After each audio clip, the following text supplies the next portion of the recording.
두 가지 운영 방식이 있어요.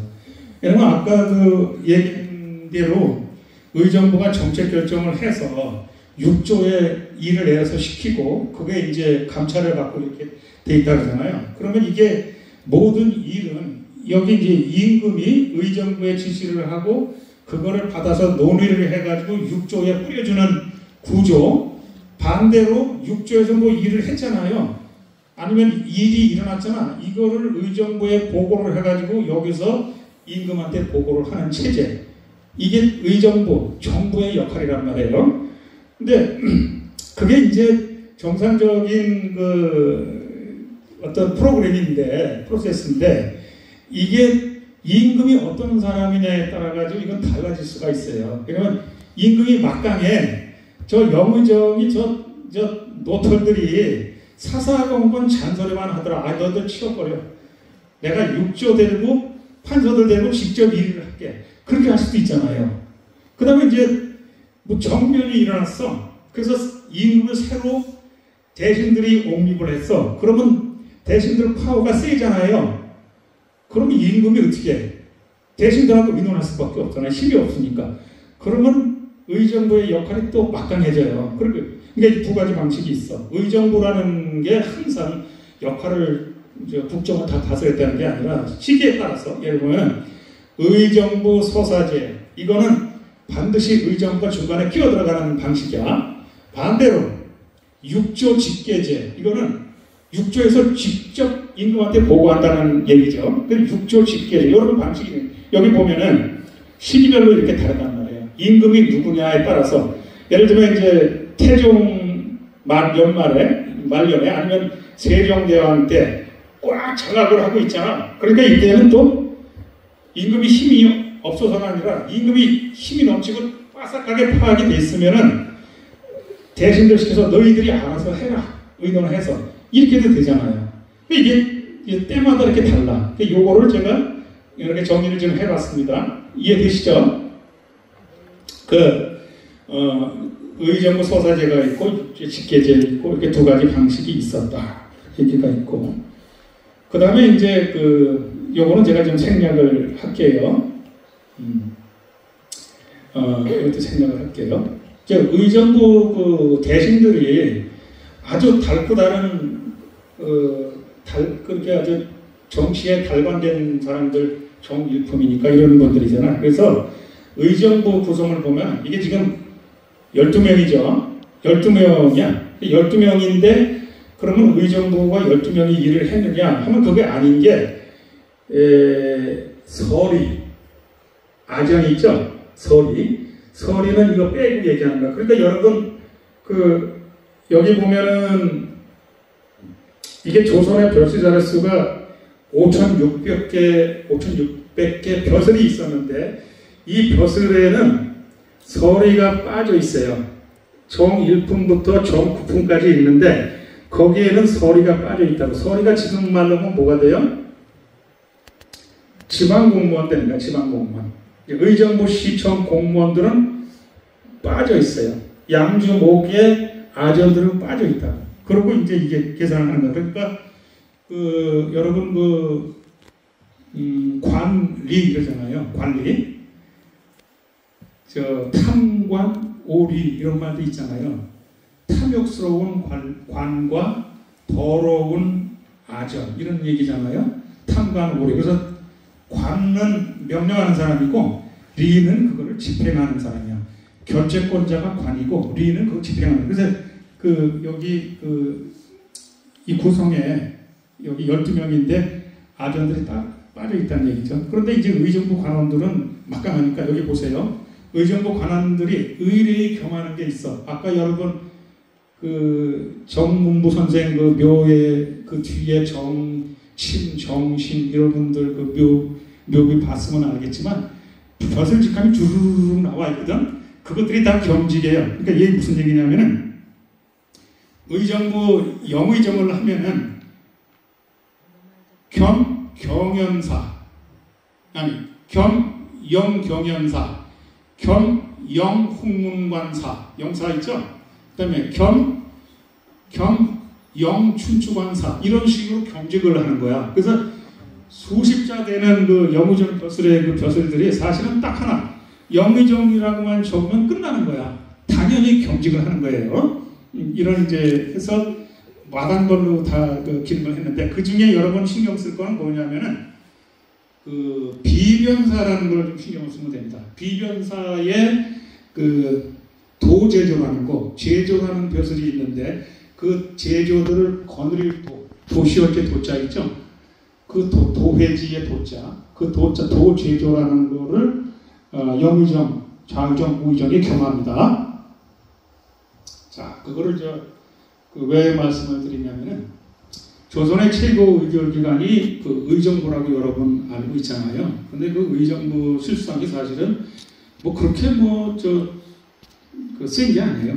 왜냐면은, 의정부가 생기기 전에는 고려 말에부터 있던 직함에서 이게 태정종 때까지 이어지는 게 문화부, 고려에서 쓰던 게 조선으로 그냥 넘어온 건데, 문화부라는 조직이 있었고 도평의사사라는 조직이 있었는데, 이게 없어지면서 의정부라는 조직이 생겨요.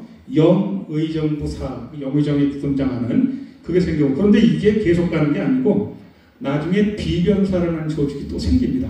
그래서 비변사로 실권이 넘어가. 그랬다가 다시 의정부가 등장했다. 그 다음에 나중에 이제 대한제국 때 내각이라는 게 이제 등장하죠. 그렇게 변하는데, 자, 이 풀을 볼까요? 이제 보면은 그 도평의사사하고 문화부라는 게 각각 1400년, 1392년 개국을 했으니까 얼마 안 되죠? 8년 후, 9년 후에 이 조직이 없어지는데, 이 문화부가 이게 이제 평의회야, 말하자면. 도평의사사가 개국공신 한 70명이 나와가지고 어떤 사건이 생기면 서로 한마디씩 한다고 70명이. 그럼 이게 이제 배가 산으로 가. 태종이나 정종 입장에서는 저 늙은이들 빼고, 공신들 빼고 일을 좀 했으면 좋겠어. 그래서 이게 없애는 거예요.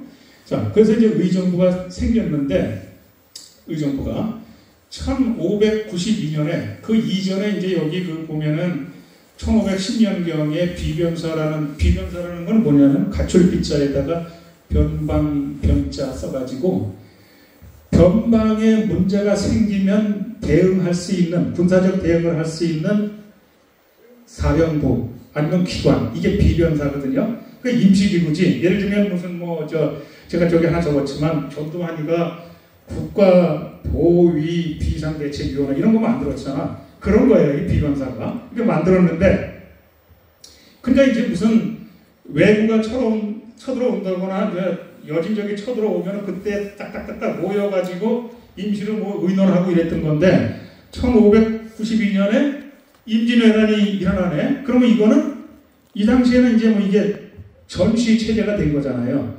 그리고 지금도 그럴 거야. 만약에 전쟁이 일어나면은 국방부가 맨 앞에 서는 거예요. 그러니까 군인들이 그때는 이제 경찰을 다스리는 거야. 그렇게 될 수밖에 없어요. 그래요, 체제가. 그래서 비변사가 모든 걸 다 하는 체제가 돼요, 이게. 그래서 원래 변방에 이상이 생겼을 때가만 작동하던 것이 의정부를 제치고 최고기관이 되면서, 여기에서 뭐예요? 민정, 백성의 삶에 대해서, 그 다음에 외교까지, 재정, 살림까지 다 하다못해 무슨 세자비 간택 이런 것까지도 비변사라는 조직에서 이걸 다 해버려. 그러니까 뭐냐면은 싸그리 다 해. 그럼 뭐가 돼? 의정부에서 하는 일을 싹 다 가져간 거예요, 이게. 그래서 이게 지금 제가 이렇게 볼륨을 의정부에서 다 하다가 이렇게 임시로 만들어서 운영하다가 비변사가 싹 다 가져오고, 의정부라는 거는 명맥은 있는데 일은 하나도 안 해. 근데 여러분 역사서에 보면은 1700년대 영의정이 어쩌고 저쩌고 했다. 그건 뭐냐면은 영의정이라는 벼슬, 좌의정이라는 벼슬, 우의정이라는 벼슬은 있는데, 요거는 직함이 아주 멋있어. 그 직함을 갖고 아까 소제조로 비변사 일에 참여를 한단 말이에요. 그러니까 영의장이 비변사에 가서 일을 하는데, 그 명의가 비변사 일을 한 거지 의정부의 일을 한 게 아니란 말이에요. 다만 영의정이라는 벼슬이 하고 번듯하잖아. 비변사 도제조보다는. 그러니까 갖다 쓴 거예요. 근데 일은 영의정, 좌의정, 우의정이 역사에 임진왜란 이후에 등장을 하더라도 그거는 의정부에서 한 일이 하나도 없어. 비변사에서 다 일을 한 거예요. 이렇게 이해를 하면 되는 겁니다. 그래서 제가 말씀을 드리는 거는 의정부라는 기관의 원래 그 낱말의 유래가 정부라는 거 제가 설명을 드렸고, 그 다음에 의정부라는 기관의 실상은 그렇게 막강 파워로 조선시대를 흔들었던 것도 아니다. 전체를 보면 비변사가 더 오랫동안 막강 권력을 휘둘렀어요. 다만 거기에 거느리는 도제조가 영의정, 좌의정, 의정, 우의정이 거기 가서 도제조로 활동을 해서 그 세 사람이 실무에서 배제되진 않았다. 이런 얘기입니다. 자, 이제 의정부라는 그 기관의 그 실체가 좀 이해가 되시죠? 약간 그 허울을 제가 좀 벗긴 겁니다. 그 다음에 이제 문제가 아까 그 의정부 시정 50년사에 막 의정부에 대한 지명의 유래가 둔전이 가장 그 사실에 가깝다라고 표현했다고 그랬잖아요. 그래서 의정부 둔전 얘기인데, 임진왜란이 일어나고 나서 제가 한 5분만 더 얘기를 할게요. 어떤 일이 생기냐면 다 도망을 가잖아요. 나라 전체가 막 그 집안도 어그러지고 뭐 이렇게 되잖아요. 그 족보들 보면은 임진왜란 때 쭉 나가다가 무후해가지고 끊기는 게 많아. 그게 뭐냐면 임진왜란 때 도망갔다가 어디서 죽었든지 뭐 이렇게 되는 거죠. 무후가 많은데 그 당시에 어떤 일이 이제 농토가 황폐화된다고 없어져 버려. 그 다음에 임진왜란이 끝났는데 7년 전쟁이 끝났는데 의정부에 돈을 줘야 할 거냐 일을 하라고. 의정부가 지금 이제 유명무 시해졌잖아요. 비변사에 돈을 줘야 되는데 일하라고 없잖아. 그럼 비변사에 어떻게 너희들 자체 조달해. 나라에 지금 돈이 없으니까 이렇게 될 거 아니야. 무슨 일이 생기냐면은 농토들이 황폐화됐는데 그럼 농사를 못 지잖아. 그러니까 예를 들면 의정부라는 기관에서 이렇게 하는 거예요. 야, 너희들 지금 군대 가야 되지. 군대 면제. 너희들 세금 내야 되지. 세금 면제 할 테니까 너희들 개간을 해서 그걸 의정부 소속 땅이라고 하자. 너희들이 개간을 해. 그럼 그 두 가지 면제야. 빨아들여. 그 농사짓는 자기 농토 갖고 농사짓는 사람들도 너희들 여기 들어와서 의정부 둔전이라고 운영을 하고 실제로 너희가 주인이야. 근데 이거 여기 들어와서 우리한테 좀 내고 뭐 이렇게 하면은 그 너 두 가지 의무, 국방의 의무하고 조세의 의무를 면제야. 이렇게 한단 말이에요. 그래가지고 자기 땅을 갖고 정부 기관들, 둔전이라는 건 원래 주둔군의 농토거든요. 그 임진왜란을 겪고 나서 정부에 뭐 이조, 예조 할 거 없이 돈이 하나도 없으니까 월급 주고 돌리기 위해서 그 기관들도 다 아문전이라는 거를 만들었단 말이에요. 그렇게 해서 그 중에 의정부 등이 생겼단 말이죠. 문제가 그 의정부라는 기관이 운영하던 둔전이 지금의 의정부 지역의 전국에 가장 많았다는 거예요. 그 명칭이 여기 지금 제가 여기 적어놨네. 여기 보면은 독주천의 의정부둔, 집곡의 이게 고등골이죠. 집곡의 의정부둔, 전좌동의 의정부둔, 회룡동의 의정부둔. 그 중에는 의정부평이라고 이름 자체를 만든 거 있어요. 이게 결국은 요게 의정부의 지명 유래가 된 건데 엄청 많았어요. 의정부의 그 둔전이, 의정부라는 기관의 둔전이 의정부에 그게 이제 유래가 된 건데, 자, 이게 문제가 뭐냐면 고종 때 오면은 이제 서양 본물에 막 들어오잖아요. 그러면 과거의 농지라는 거냐, 여러분 농지 양반들한테 사패지도 주고 그러면 이게 뭐냐면은 거기에서 나무를 해다 떼거나 거기에서 농사를 짓는데 그 농사의 세금을 받을 수 있는, 도지를 받을 수 있는 권리를 준 거지 땅을 준 게 아니에요. 그러니까 이게 무슨 얘기냐면은 땅이 넓으냐 좁으냐는 거는 상관이 없어. 거기서 얼마를 거둘 수 있느냐가 중요한 거예요. 개념이. 그게 우리나라의 조선시대의 대표적인 주류적인 어떤 토지에 대한 개념이야. 토지 소유권이 중요한 게 아니고 내가 농사를 질 수 있느냐 못 짓느냐 이게 중요한 거란 말이에요. 그래가지고 그런 개념인데 이제 서양 문물이 들어오면서 토지 개념이 서양 토지 개념이 지금 현대의 토지 개념이 그게 서양의 토지 개념이잖아요. 소유권이 중요한 거야.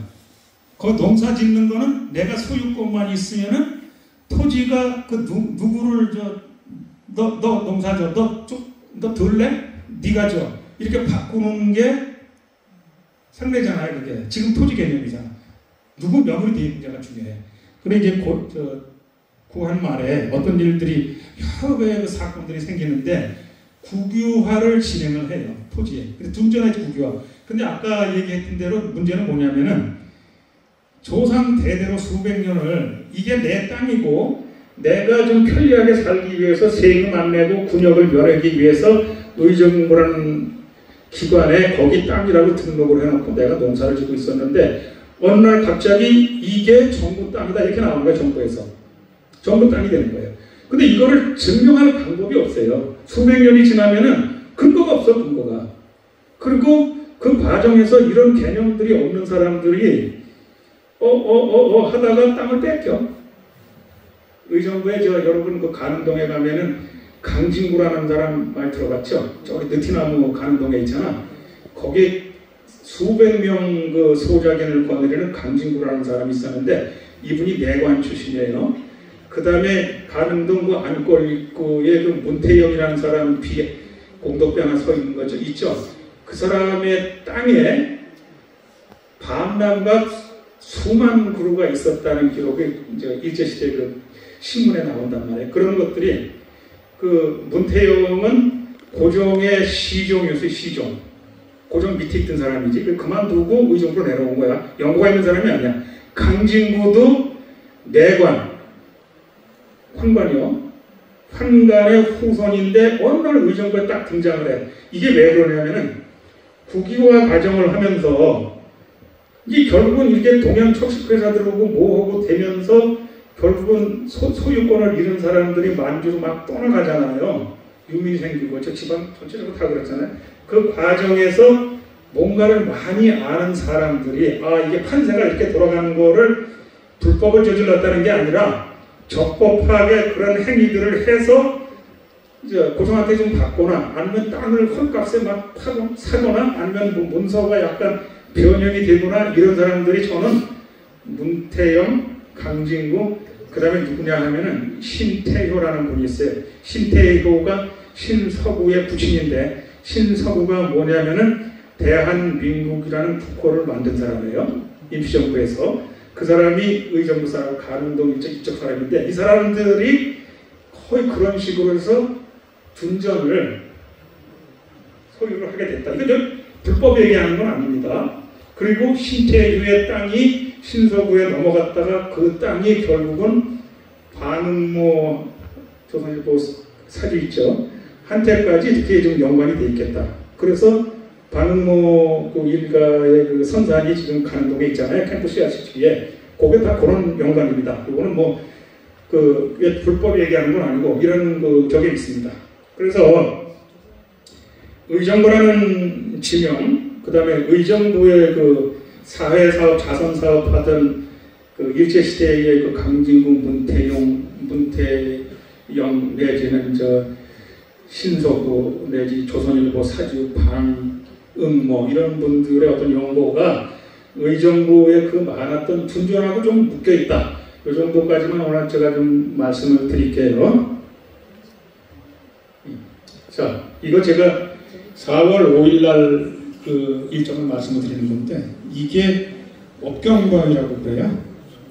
이게 그 여기에 의정부 시청의 홈페이지에 가면 이런 설명들이 있어. 여기에 열린마을이라는 게, 그 언친마을이라는 게 있고 괴맘이라는 마을. 이게 의정부 시청 홈페이지에 있는 거 이렇게 따온 거예요. 이런 게 있거든. 그게 이게 지금 바위같이 생겼죠? 거울같이 생겼죠? 업경이라는데 이 바위를 다음 주에 보려고 합니다. 이걸 왜 보려고 하냐면은 조선왕조실록에 이게 관련된 기사가 나오고, 그 다음에 전자마을이라는 그 마을 이름하고 엮여 있고, 그러면 그게 좀 더 지나가면 의정부라는 지명에 대한 해설까지 되고 아주 중요한 저게 있어요. 그래서 요거를 다음 주에 힘들지만 사패산 제1호로하고 업경과를 보는데 6km에서 7km 정도를 갈 건데 천천히 갈 겁니다. 여러분 이거를 하나 보시면은 의정부에 대한 새로운 의미가 좀 생길 겁니다. 국장님, 다음 주 4월 5일 날 우리 몇 시에 만날까요? 예? 8시 50분? 9시라는 얘기네요. 8시 50분에 4월 5일